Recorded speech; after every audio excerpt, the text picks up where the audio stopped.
সাংস্কৃতিক পৃষ্ঠপোষকতায় আসে না। চট্টগ্রামে দেশের অনেক প্রধান শিল্পী এখানে বসবাস করতেন।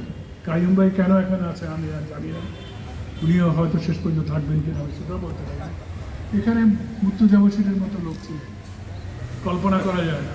ওনার একটা ছবি কোনোদিন চট্টগ্রামে বিক্রি হয়, একটা ছবি কোনোদিন বিক্রি। এবং এখানে রশিদ চৌধুরী একটি বিরাট স্বপ্ন নিয়ে এসেছিলেন, এখানে চট্টগ্রাম একটা মাল্টি কালচারাল জায়গা হিসাবে, এখানে বিভিন্ন ধর্মের বিভিন্ন গোষ্ঠীর মানুষ বসবাস করে। আমি মনে করি যে চট্টগ্রামবাসীর একটি সাংস্কৃতিক সংকট আছে এবং এই সংকটটা খুবই আঞ্চলিক, এবং আমরা সেই আঞ্চলিক দৃষ্টিভঙ্গির বাইরে উঠতে পারি।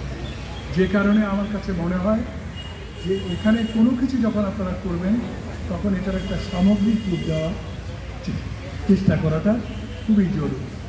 আমি আশা করি যে উদ্যোগটা নিয়েছেন আপনারা, এটাতে আপনারা সফল হবেন। এবং সেই সাথে আমি মনে করি এটার জন্য সর্বস্তরে, শুধু শিল্পীরা না, আমাদের এখানে চারুশিল্পী আছে, নাটকের শিল্পী আছে, এমনকি আমাদের যে যারা আমাদের আর্কিটেক্টর যারা আছেন তাদের, নগর পরিকল্পনাবিদদের সবাইকে যুক্ত করে আমরা একটা বৃহত্তর কমিটি করি। সেই কমিটির মধ্য দিয়ে আমরা চেষ্টা করি একটা রূপরেখা তৈরি করা, তারপর আমরা সরকারের কাছে জ্ঞান দরবার করার জন্য যাব।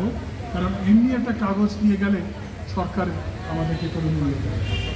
বৃষ্টি এসে গেছে, আমি আর আপনাদেরকে বিরক্ত করতে চাই না।